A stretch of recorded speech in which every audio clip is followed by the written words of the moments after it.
in the areas of the world that are fully egalitarian socially, that have removed all Mhm. barriers Mhm. and structures that would differentiate males from females, and people can do whatever they please. They don't have traditional male female roles in those societies like Finland, Norway, Sweden, the Scandinavian countries.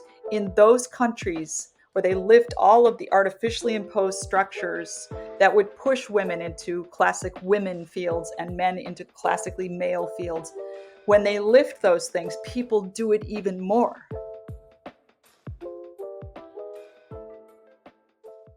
I want to invite you to a conversation that I'm going to have today with our special guest, Dr. Jennifer Jill Schwirzer. And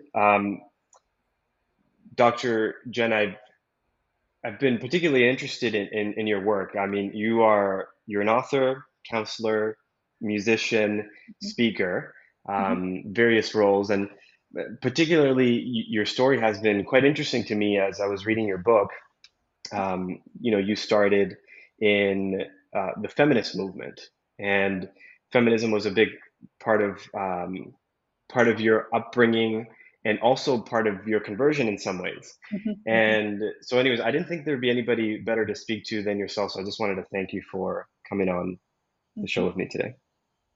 You're welcome. I'm excited.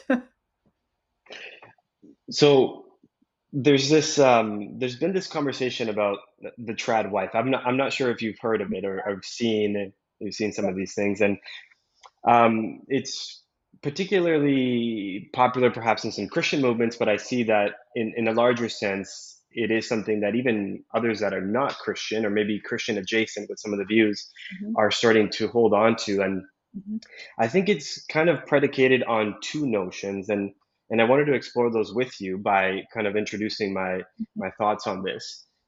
The two notions that I see are number one, women's relationship to men, and from the helpmate perspective, from the helper perspective, Yeah. and the other notion is that of women's role in submitting to their husband. Mm-hmm. And these are the two things that I see in there. And so the first thing that I wanted to talk to you about was women, what does it mean to be a helper? And to start that, I've been spending a lot of time in the Hebrew. And I know you find this particularly interesting. As I was reading your book, you talk about the terminology that is used for helper, azer. Easily. And there's there's two words there actually back to back with azer, and the other word is kenegdo. Mm-hmm. And what I found particularly interesting in the Hebrew as we look at this from more, I guess, not definitionally, but more what it meant in the Hebrew, it seems to suggest that God made a help. It says that God made a help against him. And so I found that particularly interesting because the word ke negecto, which means across from him, in opposition to him, equal to him, is only used in the circumstances in which they're trying to connote the equal weight of the other person. So it's a head-on collision of will. Uh, it's an equal power. Mm-hmm. It's exact weight, and that's the connotation there. And so when I look at the full meaning of this, it almost seems to be a better translation to say, it is not good for humans to be alone. I, God, will configure humanity such that individuals might find help in another that suits them, that meets them where they are, that stands in opposition to them on an equal footing to rein each other in. And so I wanted to get your thoughts on that because I feel like, from what I've seen, this idea of this traditional role is almost in a sense of a helper, and it has this connotation of perhaps an assistant to a director, which then introduces more of this hierarchical kind of view. So what are your thoughts on this Yeah. view of a helpmate? So it's a helper suitable is one translation, and it definitely connotes some kind of pairing or co-regency is the way I like to say it. King, queen, someone next to. But I like the fact that you bring out that there's an oppositional kind of flavor to the word. Interestingly enough, and I don't know how true this is, or maybe it can be disproven, but I saw a guy break down the actual Hebrew letters, and he showed how the word against is like someone attacking someone. Mm, I mean, I don't know if you can make a case for that from the Hebrew letters, but I do know that wives are often the only ones that hold, or at least are in a position to hold their husbands accountable. And the amount of power men have, they're physically bigger, they typically have more social, relational, financial power in the world. That is important, that they have someone who is willing to hold them accountable. And a lot of what happens to women is I mean, if I can say it this way, they become codependent on their husbands, or you could say they submit to a fault. This is what I love about Ellen White. She is not in favor of unqualified submission, and we can go into the historical mhm, framework of why that notion became so popular, but she definitely opposed it. But men have more power. And so to have a lot of times women, because they don't want to deal with the fallout of confronting whatever it is in their husband, they will not. And then mm, they effectively become enabling and codependent, and then they become angry, typically, or they internalize the stress and they become sick, or they start eating and they become big, or whatever. There are mm, various ways that women deal with that emotional stress of living with an untenable situation. But I think in many cases, if not all, the better option is to confront, because that's mm, God's original plan, is that there would be someone that would sharpen the other. We hear in Proverbs, iron sharpens iron. That's said of friendship, but it's also true of the closest relationship we have, which is marriage. So I think that there's some real beauty there. And I think practically women do often provide a source of loving accountability in the ideal realm for their husbands. And they'll say things and be frank with their husbands in ways that no one else will. And that's a good thing. But that's the post fall world. And that was actually said mm, pre fall. So we can definitely derive from the helper suitable that there was this co-regency, is the way I like to say it, the king and the queen on their throne reigning together. Because of their unfallen condition, there was no need for a hierarchy or a power order, or a pecking order, as we say. They could co-reign, and that's what they did, and that was God's original plan. Unfortunately, mhm, things got all bungled up by sin, and some accommodations had to be made. But that's the original. And I heard someone, I don't remember what it was. I think it was Jordan Peterson, but I'm not positive. He said something so brilliant. It was just a phrase. He said, "We have to know the goal. We may not reach the goal, but at least we know if we're going forward or backward, if there is a goal." So I right. think we can put that as a goal, that husbands and wives should be co-regents. And the more we have to struggle with power and who gets to be the boss and all that, the further we really are from that ideal. And so we want to strive for that in whatever ways we can. And I have a lot of input as to how to enhance the chances that you'll be able to get back to that Edenic ideal in marriage. Mm. I think that's really well said, and something that you mentioned. I've seen the translation also be said beneficial adversary, Yes. and that sounds, maybe it can sound to some from a negative perspective, but it almost has this idea of this dance, right? And there's Yeah. this um, kind of back and forth. And one of the things that you mentioned in there too was about submission. So I want to get to that because I think this will tie in with perhaps what some of the dangers are in the traditional wife and the traditional roles without the right understanding of what God intended for us and what those things really mean. Yeah. And one of the things that I was reading in your book, and it made me think about, was that I see this submission narrative in creation. One of the things that I see in the creation narrative when it relates to masculine and feminine and this role of submission is that of potential and potential realized. And that's the way that I kind of categorize it. And you see that in the creation in the sense that when God says, "Let there be light," there is the potential, right? Light has not come, but he says, "Let there be light." And then you have light come to be. So that's the realization of light.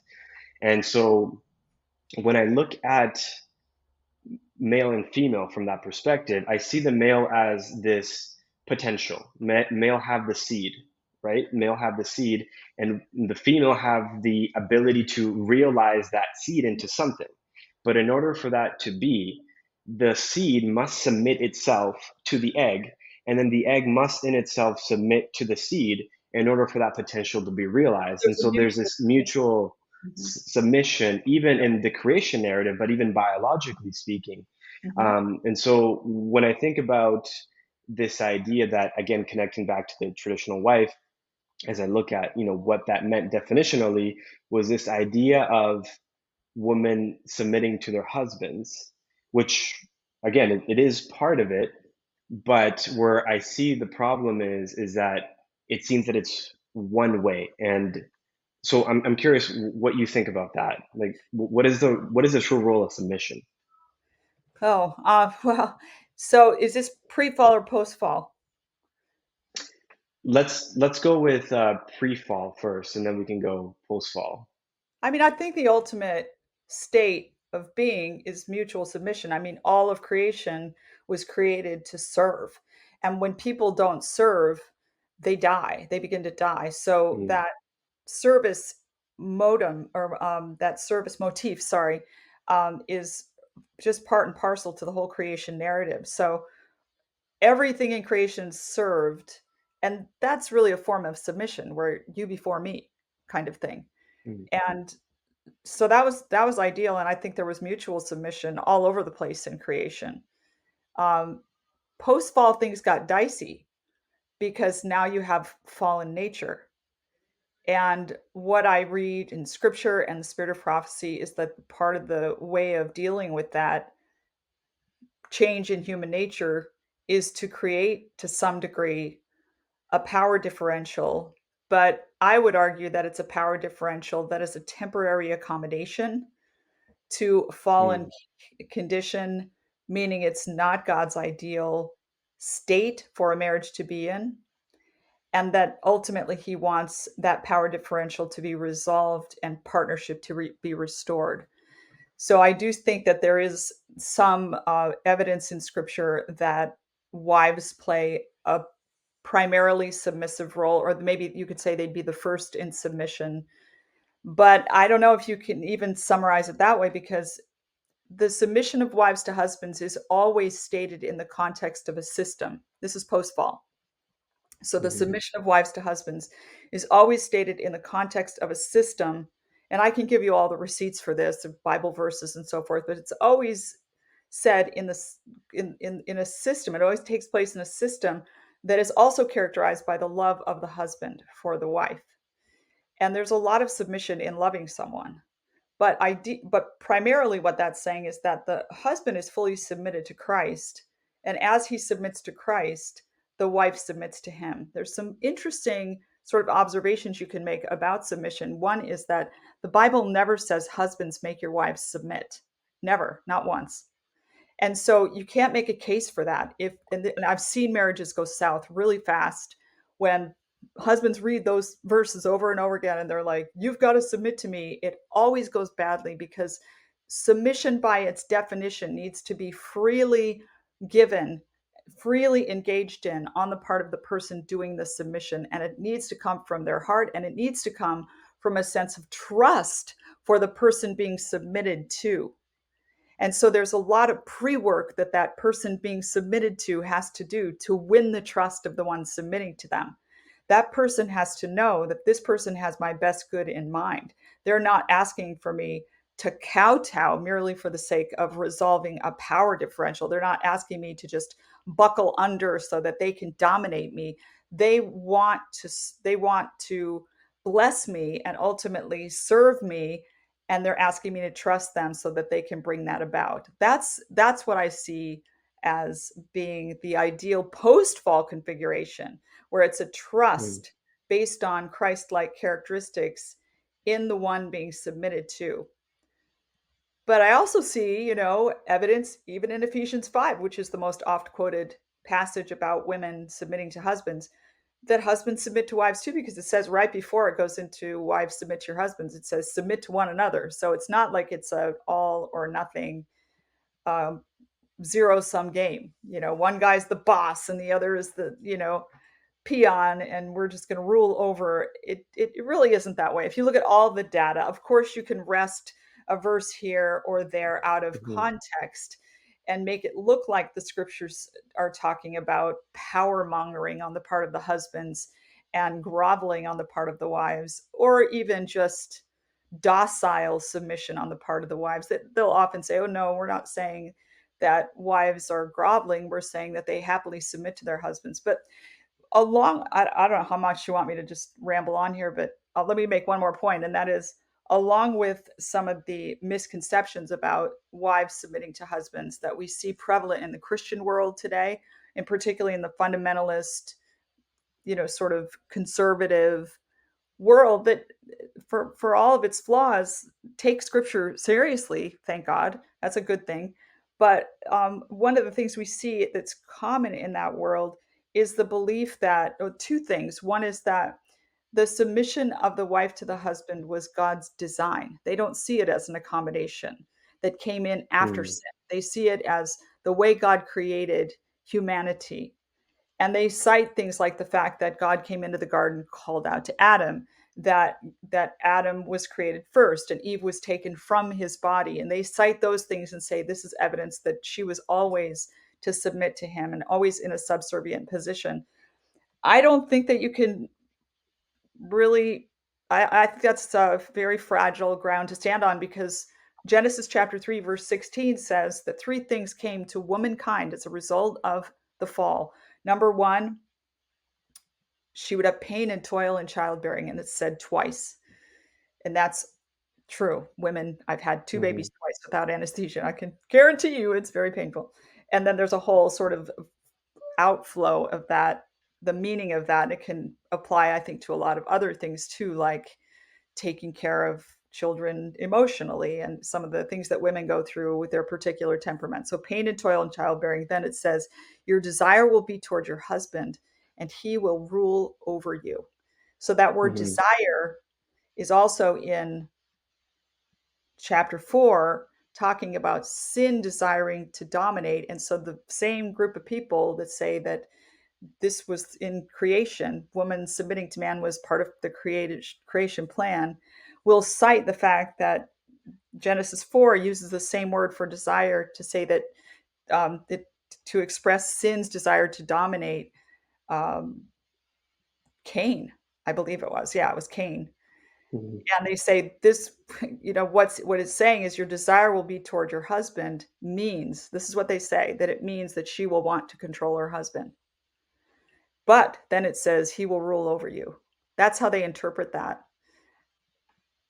Now let's remember that these things came in as a result of the fall. Women weren't going to have pain in childbearing in a perfect world. Can we all agree on that? So then we can Hmm. also agree that women weren't going to have whatever this desire is in a perfect world. They say it's a desire to control. She didn't have that before the fall. Okay, so that's their interpretation.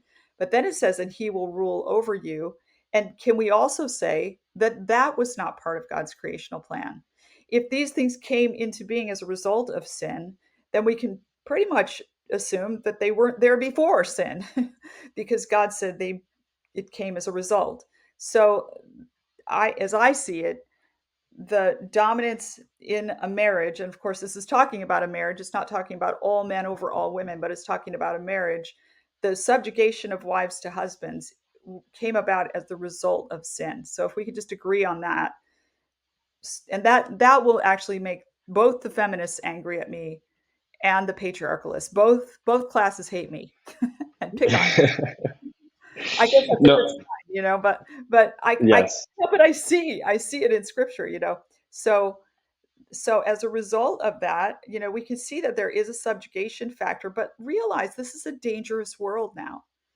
And for a woman, and David Asher and I talk about this a lot, for a woman to try to make it in the world, she needs protection. I'm sorry, but women are Hmm. very vulnerable, not just because we're physically smaller, but because we have babies. And there's nothing as vulnerable as a pregnant mom or a mom with a newborn. That is the most vulnerable unit in all of nature.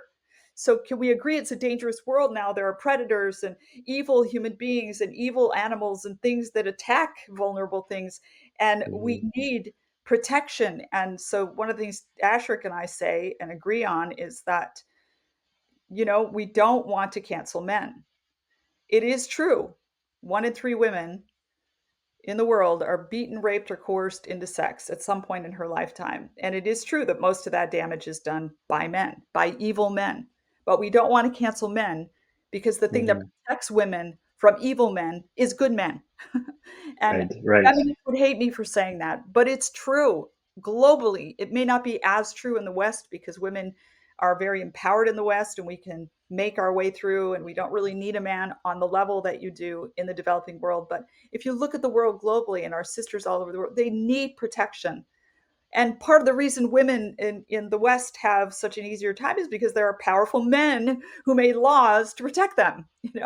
So that's just the Hmm. way it is. I mean, we can fight against it and hate it all we want, but I think we have to admit that the thing that protects vulnerable people in general, and especially women, from evil men is good men. And so I'm not opposed to that happening within a marriage in a way that connotes protection of the husband toward not only the wife, but his whole brood, his whole family. I do think that husbands are I'm in line with the trad wives on this one. I think husbands are called to play a protective role in their families because of certain aspects of the male physical constitution, but also their psychological constitution. It sets them up for being excellent at a protective role. And I would argue if a male in a fallen world isn't protecting someone or something, it's going to be bad for him not to have that Hmm. protective role. Men need to have that ability to act as a protector. I think it's part of their psyche and the way they're constituted. So I have no problem with that kind of submission, that it's always voluntary on the part of the wife, meaning it's an act of trust based on the proven character of the one being submitted to. And the man comes along and he's, a servant leader in his home and he's playing that protective role. She submits to him, but what does he do with that submission? Does he exploit it? Does he take advantage of it so he can always be on the throne, have the upper hand? No, he's going to be a servant leader and he's going to re-elevate her to that co-regency status. That's the whole program, I think, in a nutshell, what God had in mind when he talked about submission post fall. But I think that there's a fatal flaw in the theological argument of some Christians that subjugation existed before the fall. And it ends up honestly being really ugly because and I was going to mention one other thing that is common in those sort of groups of people that have this certain interpretation of Genesis 3 is another thing that they'll say often is the wife submits to the husband in all things Hmm. without question unless he asks her to do something sinful and then she can say no to that, but he gets to say any or everything, any or everything else. That's problematic for me because he can tell her what to eat, what to wear, what to say, and none of those things might be sinful, but that is mind control and that Hmm. is sin. So what I see sometimes in marriages is one spouse is the one in control. When you have one spouse in control of the other, calling all the shots, and it can go either way, by the way, depend on Hmm. who's the more clever and who's the more dominant personality. You can go either way, husband, wife. But when you have one spouse that's calling all the shots and making all the decisions, it's a parent child relationship very quickly. And the first thing to Yeah. go out the window is sexual attraction because not very many people are attracted to children or parents. Hmm. And so the romance gets extinguished in the relationship. So to have that as a staid state, a static state, is, I don't think, healthy. And I can't imagine God instituting a system that would keep women here with no flexibility or movement if this is so characteristic of unhealthy marriages. And think about it. What does that imply? If he makes all the decisions, he calls all the shots. I mean, it's pretty clear that it's not thought that she's a very intelligent person. So you very quickly have a violation of the clause in Genesis. There's kind of a tension between God, male and female created he them in his image. So he made them different, male and female. So there's different, but in his image, good. Everything is good in creation. So you're violating that clause of the creation of man and woman, the good clause, when you put women in an inflexible position of subjugation, because then they're less capable of making good decisions than the man is. And I'm sorry, but that's saying that something God created is not as good as something else Right. God created. Yeah. So, do you think that, I mean, do you think that what we see today with this movement back to what we're talking about, the traditional roles and all of that, do you see that as a consequence of where feminism has taken society and individuals are disillusioned with it, and so they're going in the other direction, but without the right understanding of what those things really constitute, and therefore in hot waters, if you will? Yeah. Well, I mean, there's feminism and then there's feminism. I'm not a women's studies expert, but I believe there were three basic waves of feminism. I think there's a fourth one that I don't really understand yet, but the first one was the vote, which I think, I mean, I didn't like the methods that they used. There was violence and so forth, but the result, and that's often the case that social movements use methods that we wouldn't agree with, but the result is a good result. So the result Hmm. was women getting the vote, and I think that was right and good, and I'm on board with that. The second wave of feminism was the Equal Rights Amendment phase, and that was when I was a kid. And that was basically equal work for equal pay. So leveling the playing field in the workplace. But what feminists did to bring that about was they wanted to prove that women were equal to men in all things. So, for instance, they made women more masculine in the way they presented. They didn't play up femininity as much. Gloria Steinem, who was the spearhead of Hmm. that movement, worked as a Playboy bunny briefly. I don't know if you knew this, but very briefly, and then wrote a piece on it. She purposely applied for the job so that she could write Mm. this piece because she was a journalist.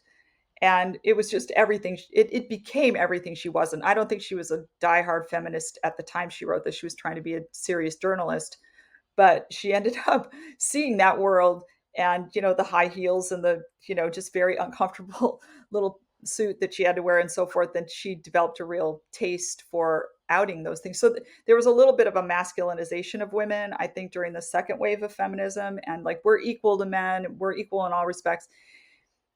And they ended up sort of violating the differences clause of the Genesis account, making making male and female seem equal, not just ontologically, but the same in everything, except for the obvious anatomical differences. So there, in that Hmm. kind of wave of feminism, there can't be any real meaningful psychological differences or psychological weaknesses that women versus men have, or men versus women have. I think it was just an unnatural sort of flattening of the differences, possibly. And then third wave feminism came along and said, no, we're going to use our sexuality to control. Hmm. Because it was thought in second wave feminism that if you play up your sexuality to get control, you're basically admitting you don't have the intellectual prowess or Hmm. the leadership or the strength of character to lead like a man leads. You're basically selling out and pulling the sexuality card to gain leverage. And so they wouldn't play that card, or they played it down. But then third wave feminism came along and said, no, we're going to play that card, and we're going to use our sexuality to control men. And so you can imagine how deeply that descended into the abyss. So I think part of the frustration, honestly, with feminism is that it's chaotic. Like, there's not really Hmm. a feminism. There's not like this monolith that has consistent principles that are homogenous throughout. It's not like that. There are a bunch of different kinds of feminists, and they're all kind of at each other's throats. That's feminism, and I think there is a reaction to that. Plus, it's just like years and years of women in the workplace, and they did excel. And women over the last 40, 50 years have been ramped up to high levels of productivity and leadership in the corporate world. And a lot of women in the workforce the reality is women still do most of the work at home. I think women just got exhausted. How can you work full time and raise children unless you have a spouse that is fully into raising the children with you? And I've seen couples where they can do that, but most men just don't have that nurturing touch, particularly for very small children. So I don't know. I think that that put an impossible burden on women, and they're reacting to that. They want to stay home and make sourdough bread. Well, well, let me ask you a question on that because that's what I've been thinking about. Do you think that woman's ideal role is to be the homemaker from a biblical perspective? And the reason I ask that question is because that is what They're that's what I've saying, been hearing. But I tend to think about that as a post-fall narrative again because I think if there's some argumentation that Adam left Eve's side in the garden, and that was part of what happened was because she was by herself. And so I think what you could deduce from that is that we were meant to be by each other's side more than we are today. And so, and by extension, I think the argument that you could propose is that in the ideal world, there would not be one that stays at home and watches the kids and does all that nurturing entirely, and then the one goes off to, make the you know, money. there's And yeah. go ahead. Sorry, there's a very interesting researcher named Nancy Piercy that I follow on Twitter, and I think she's on that page where she has a book where she talks about the Industrial Revolution and how men started leaving home to work, whereas Mm, before that they'd had farms and they were home to work. And she right. traces that. Yeah, she identifies that as problematic. Sorry, you go ahead. You keep going. No, no, I think, and that's where I was going. I think if we are striving towards the Edenic ideal, and that's what we're trying to recreate as individuals as much as we possibly can here, it would seem to me that we should strive for a type of union in which the male tries to be home as more often than I know it's challenging based on the way that society is Yeah. constructed today, but it seems like that makes more sense that the child needs both parents more often than just one, and that the idea of one just being home primarily is not necessarily God's plan, and that's just again a an adjustment, if you will, in the post-fall world, but I don't see that as the ideal. I think that's very beautiful. And I've just learned something that I really think you're right about that. And I'm not sure everybody could pull that off depending on their vocation and various circumstances, but it does seem like it would be the ideal because then the children, particularly the boys, would have their daddy with them to do some of the tasks that are a little more physically demanding, and men and women together make a great parenting team. I mean, think about a little boy skinning his knee. He comes with his skin knee to mommy and she says, "You got a boo boo." So she's going to change her language to talk his language. That's women. They're nurturing and accommodative. Hmm. The dad is going to say, "Big deal, let's go fishing," and he's going to stretch the boy. If all he gets is that, "Oh, you've got a boo boo, you poor little pumpkin," the mother wants to nurture. That's how we are as women, and we're set up that way. And if that's all he gets, he's going to think that skin knees are a modern tragedy. But if he has a dad, it's going to help counterbalance that. Now, I'm not saying this is straight across the board. I know there are some differences, but I would say, as a generality, women are more nurturing and men are less nurturing and more sort of rigid in their approach to things. And that can be a good thing. I'm using rigid, probably not the best word, but you know what I mean. There's a strength, Yeah, a toughness. I agree. Yeah. And I would almost argue that perhaps the reason why that is the case more is that because we do spend less time together. Because I think, and it's interesting because I mentioned this idea to someone and they said, well, that would be catastrophic, which for men and women to spend more time together, particularly husband and wife, that there would be much more conflict if one did not um, leave the home more. And I thought that was kind of tragic to even Yeah. have that sort of idea that if we spend more time together, it would be problematic. Where I think that if we were to kind of strive for that ideal, perhaps males would have more of that balance and that nurturing side, and women would have also more of that balance from what they receive from the masculine perspective, and so yeah. Yeah, Um, I like it. I like it. We had some of that when my kids were growing up. My husband was home. He worked, he was self-employed.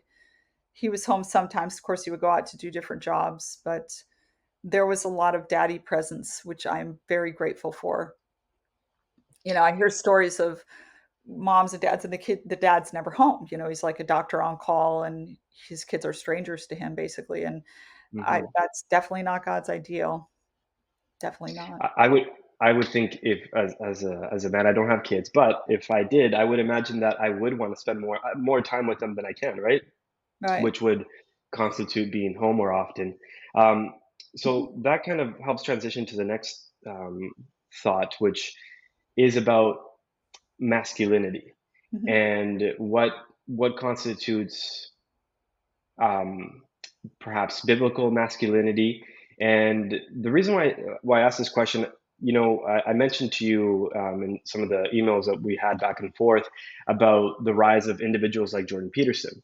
Mhm. And I mean, if you want to talk about someone that is perhaps bringing more people to Christian thought than anybody right now, I mean, Incredible. it's I hands call down, right? he's the pastor of the secular world. And he That's himself wow. is not he's not even, like, super religious, but he's, like, through logic and reasoning and deep thinking and just principled thinking, he is coming to faith. We were all watching it. We're all watching him, Mhm. and tracking with him and watching. And he's also wearing his jackets that he's wearing are louder and louder and more ridiculous as time goes on. I wonder where that's gonna lead. I'm a little nervous, but maybe it'll be okay. Do you know what I mean? As a yes, no, listen, as I had the privilege to go listen to him speak, and To hear it's him. interesting that 90% of his presentation was around the Bible. And so you can see how he's wrestling with a lot of these ideas. And as a fellow Canadian, I'm happy I'm to proud of see him. I'm what he's sure you doing. are. I would be But Canadian. and particularly, I can understand the conflicts that he had at a university level, working at a university level myself, Mm, and but um, particularly his capture of young men, mhm, right? And I like what you said, a pastor to a secular world, but he's almost a father to mhm, many young men. yeah, And he's proposing these ideas of, leadership, structure, mhm, orientation to the highest, that he would call God, and just in some ways bringing in a lot of maybe Viktor Frankl ideas of meaning and purpose. yeah. And it seems to me that it's resonating with a lot of men, definitely a lot of women too, but it's resonating with a lot of men. Do you think that's because that is what men have been lacking for Mm, quite some time, and this is just now? Because it's quite fascinating when you go see these presentations, the amount of young men that are there. mhm. I do. I think that feminism I'm not opposed to feminism as a category. I see value in it. I'm glad women can vote. I'm glad we have equal pay to a large extent. I'm glad for some of the changes that have come about, and I'm not a hard line anti-feminist. In fact, one of the right wing sort of journalists, they attempt to be journalists, but they actually aren't. But anyway, one of the right wing magazines called me a veggie feminist. And I was kind of irritated. I was initially irritated. I was like, how dare they say that about me, But then I was like, it's actually true and it's cute. It's a cute way of Mm, describing that I'm kind of sort of a feminist. So I'm not going to be against feminism in all respects, but at the same time, I have lived with a man for over 40 years as my husband. I was raised in between two brothers. I had a dad that was present in the home. I know men, I understand men, and I appreciate men. And I feel that it's okay for men to be men.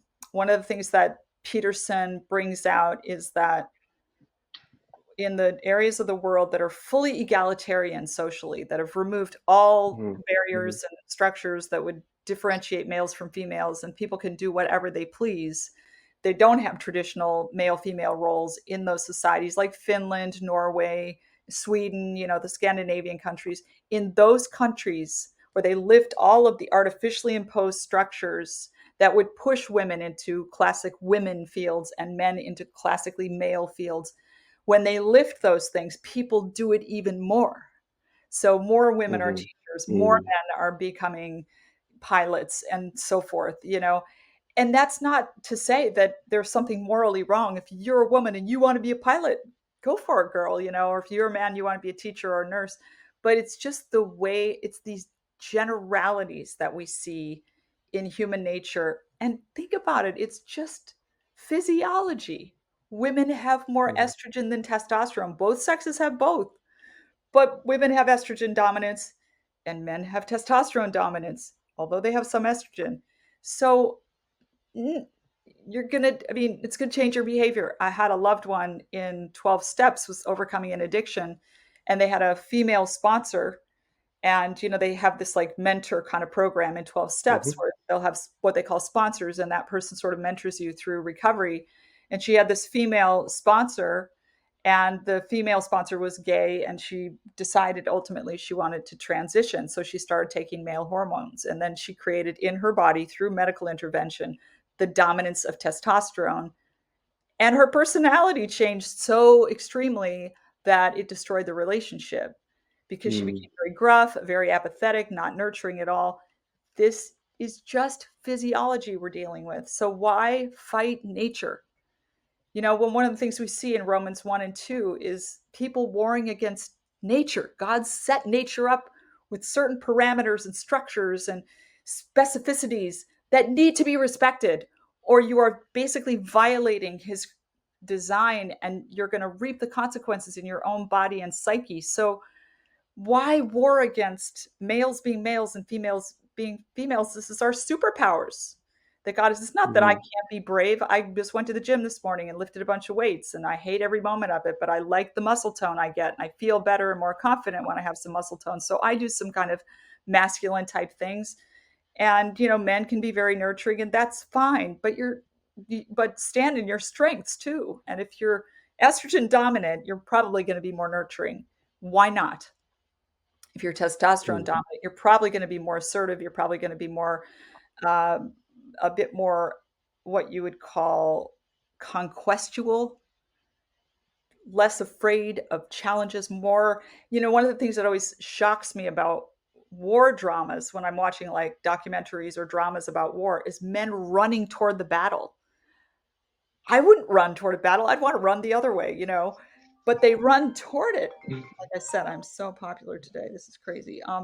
They run toward it, but that's part of what testosterone dominance does to you. It makes you Mm. want to charge. And so I don't think that we're going to be able to oppose that for very long. And it's going to create frustration. And I think Peterson has been very comforting to men in that regard. Mhm. And I should Yes, have thought I about can, that. I can almost see that these ideas perhaps have reached their endpoint. Some of the more radical ideas of feminism and some of these things, they seem to have reached the limit. And what I see happening today is kind of a pushback on the other side. And sometimes I worry that because at the same time, you've also seen the rise of individuals like Andrew Tate. I don't know if you're familiar Oh, yeah. with him in particular. So then you have this other, Yeah. perhaps what you would classify more as toxic masculinity, right? And someone like Peterson is very Peterson much is not in redemptive. Like favor of some of them. Hmm. he's sensible, you know, he's redemptive. He's not wacky. Andrew Tate is a criminal. So I Right. cringe when I mean I understand that he's charismatic and he says some things that are true and great, but he's a criminal. At least we think he is. So yeah, I hope No, Christian men don't go that direction. I agree. I think it's a result of so much of the other side, and Mhm. it's not a good thing. But I tend to agree with you on what you mentioned with feminism because I see outcries from society at large is not all negative in a sense that they're trying to speak to something greater. And I think as Christians, we have a role to try to understand why it is that they're crying out for that, and maybe it's because we've we've neglected to pay attention to certain things. And I think with Peterson, and that's one of the questions that I had for you is, um, do you think that the church has neglected to speak on some of these subjects? Because I mean, I'll be honest, for me, coming into Christianity, Peterson was definitely an important figure to talk about things from a perspective that I've never heard before, and it's just it was a lot deeper, more practical. Do you think that the church has missed the ball to the fact that it almost seems, in a sense, if you will, that as Christ said, the rocks are crying out, and they're speaking on behalf of maybe those who should be speaking. I like what you're saying. I think you're very brave to say that because it implies that we've been sort of muffled by popular movements and we have been afraid to speak out. And it's risky to speak out on masculinity, uh, positive masculinity or masculine positive kind of communication because there's so much out there these days about toxic masculinity and there's so much assumption that the more masculine the more likely to abuse or exploit the masculinity. And I think the church, it devolves upon the church to have a redemptive version of masculinity where we show that a true, Mm, that the truth leads us to channel the high power, high endurance, conquestual assets of masculinity into protectiveness, into reaching the world with the gospel, into the kinds of things that Christians are called to do. And I agree with you. I think we have probably neglected that and left a lot of guys high and dry. And we need some kind of redemptive that really carefully distinguishes toxic masculinity from true masculinity, which, as you know, I've tried to do on some of David's broadcasts. And mhm, also, mhm, and just to throw a little shameless plug here, David and I are working on a series of books. This is David Asherick, by the way, those are listening. We're working on a series of books called Try This at Home because we feel mhm, that what's at issue is the family. And the family is the basic unit, not saying everyone has to be married and have kids, but it is the basic unit of any given civilization. The bricks of the building are the family unit. And the stronger the family, the better the civilization. And we as Christians are to be salt in the earth. We are to help build society in all the right ways. And so we should have family, healthy, happy families. And all these issues involving males versus females are bound up in family and everything that has to do with family. So we're going to have a series of books. We've written the one on marriage already to be published by Types and Symbols. I don't know if you know that group, but they're a very mhm, high yep, end publishing group that David likes to promote. And then we're also going to do one on dating. I'm currently working on that one. I just finished a chapter on purity culture, or I'm in the process of finishing mm, that chapter, as you know about that. And so we're going to do one on dating. We have one on marriage already. We're going to do one on parenting, and we're going to do one on sexuality, and then one on aging. All of that has to do, the gender issues factor into mm. all of those subjects, all of those broader subjects. And so we are in our own right trying to create some positive, so, a movement that supports positive masculinity. I'll say it that way. And I David is like, a man's man. Like he's not a girly man. Like he's a feminist in the right ways. Like, he mhm, respects me, and David, this is the thing about David, so remarkable, is that he doesn't go on record as, like, this big flaming feminist and, promote all kinds of feminist agendas, and he's just kinda in the background on those things, but in all the right ways, he supports and always has platformed women in ways that you really, as a woman in the church, you kinda need that help because if you don't get a male to mhm, platform you, you're not gonna get a platform usually. And so he has been generous and he loves to platform people, period, because that's just David. But he has really been very egalitarian in his approach to who he chooses. And he's been a great help to me in what I'm doing and a great support. And so he lives the right kind of feminism. But if you sit down and talk to him, he recognizes, as I do, the differences and we are trying to think of ways that we can dignify those differences and provide space for them in a redemptive way rather than try to snuff them out. I can see that for sure. And I know David was also very instrumental in my conversion Really? early on. And there might be a good book title there for you, Redemptive Masculinity.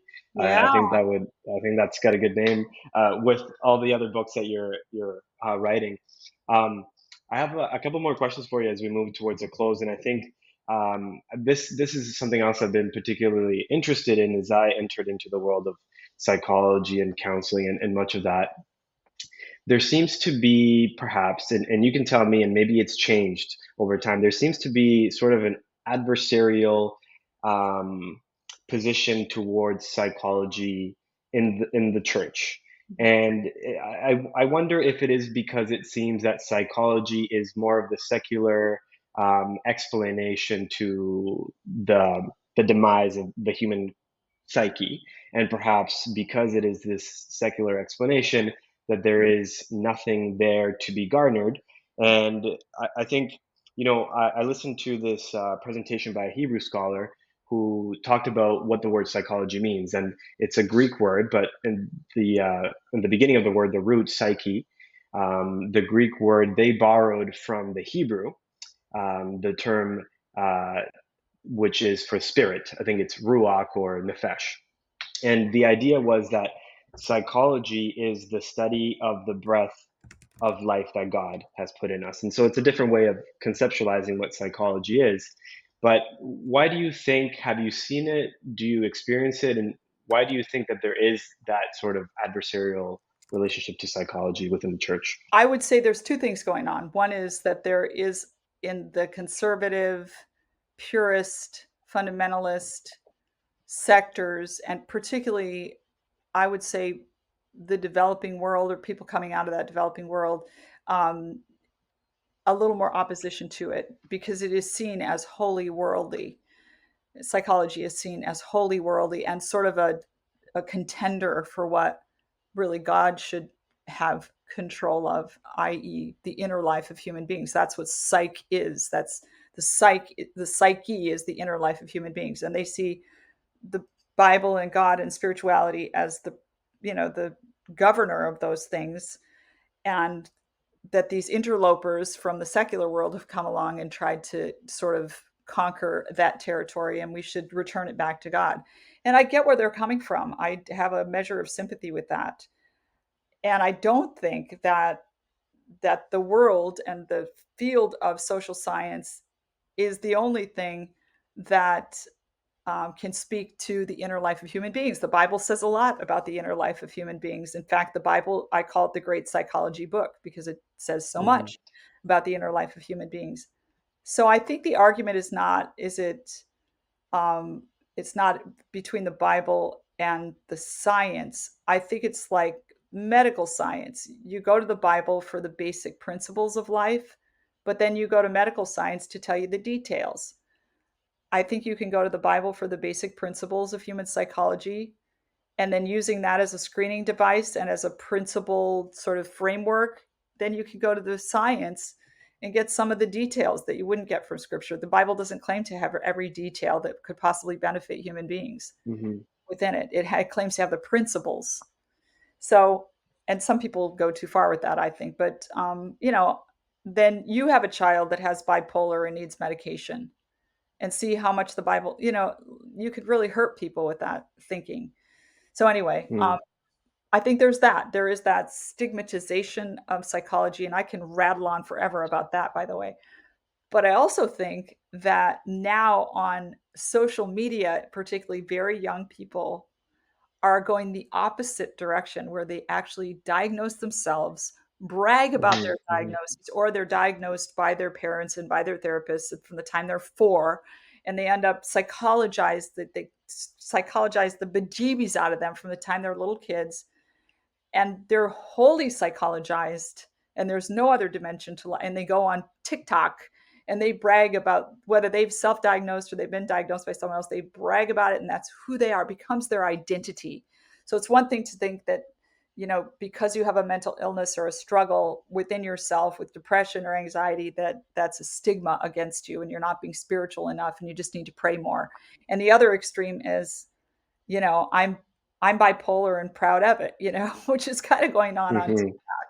So I would submit that the balance is somewhere between those two things, and we need to recognize that science does have something to say to us. We look like oddballs if we're not willing to listen to what people who have carefully observed human nature for decades have come to. And there's certain basic tenets that are not out of sync with biblical teaching, by the way. In fact, often Hmm. very deeply and profoundly harmonized with biblical teaching. There's a guy out of the University of California, Dashner Keltner. He's, I think, an atheist, secularist guy, a social science guy, and he has studied awe, the experience of awe. And he's done multiple experimental design studies, and experimental research can establish some causality. And he has done multiple experimental design studies that have shown that awe basically makes people more benevolent, it makes them more generous, it makes them kinder, better people, and et cetera, et cetera. In various ways, awe is just an extremely good thing for human beings to experience on multiple levels. Well, does the Bible tell us to be in awe? Uh huh. Uh huh. Hmm. It does. So, my point is that you read the science and you're like, this is in the Bible, not to this detail, but it's there. And it's a beautiful Hmm. harmony. And we should take advantage of those things and appreciate them. Otherwise, we look like these crabby separatists, they can't learn anything from anyone. I agree, and I think my final question you sort of answered because there was a new book, and the name is escaping me right now. It's author, she's written also on the rise of transgenderism amongst young people, particularly as a social phenomenon. But she also published a new book on how essentially kids are getting too much counseling early on, Yeah, Abigail and Schreier. Yeah. Abigail Schreier. Okay.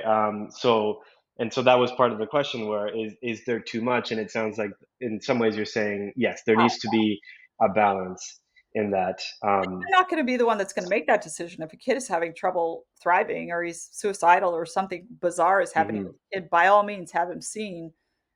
But it's been overdone. Like, kids should have as much simplicity as possible in their childhood. Get them off the screens, get them physically active, give them non-stimulating food, get them on a regular schedule, and have some kind of family ritual. If you're not religious, eat dinner together or something. And that kid, a lot of those problems would be worked out, because childhood is not known for being the bastion of mental health disorders. It tends to be something that Mhm. happens when you get older. Definitely, I agree. I think I want to share one thing before we wrap up. You might find interesting. So there's been some studies now, and I think it was published last. It's been done before in mice, and now it was published last year and at the end of last year in Nature, or the beginning of this year in Nature, about how the tears of women um, decrease aggression in men. So the smell of tears of women decrease aggression in men. It's a very interesting study. Maybe I'll share it with you. But I found that very interesting in just speaking to, I don't know what that completely speaks to, but it's quite interesting to think about some of these differences that we have and what that means. Oh, that's so So beautiful. Will you send me that, please? I'll send that to you. I found it very fascinating. And we So we should do a whole podcast on psychology, the relationship between psychology and the Bible. I have a lot more to say about that, but didn't want to try to cram it in. no, no, me too. And I really appreciate it, Dr. Jen. If anybody is looking for you, where can they find you? All they need to do is go to jenniferjill.org, Jennifer Jill, the woman's name.org, or abide.network. Abide.network is the mental health coaching and education ministry that I run. And you can contact me through either of those two websites. And then you can find me on Twitter. I'm on Twitter, Jennifer Jill SCH. You can find me on Instagram. I believe it's the same handle. And you can find me on Facebook. I got off TikTok. I Awesome. wasn't Well, going anywhere on TikTok. I haven't been on there yet myself, but It's an insane thank you so traffic. much, Dr. Jen.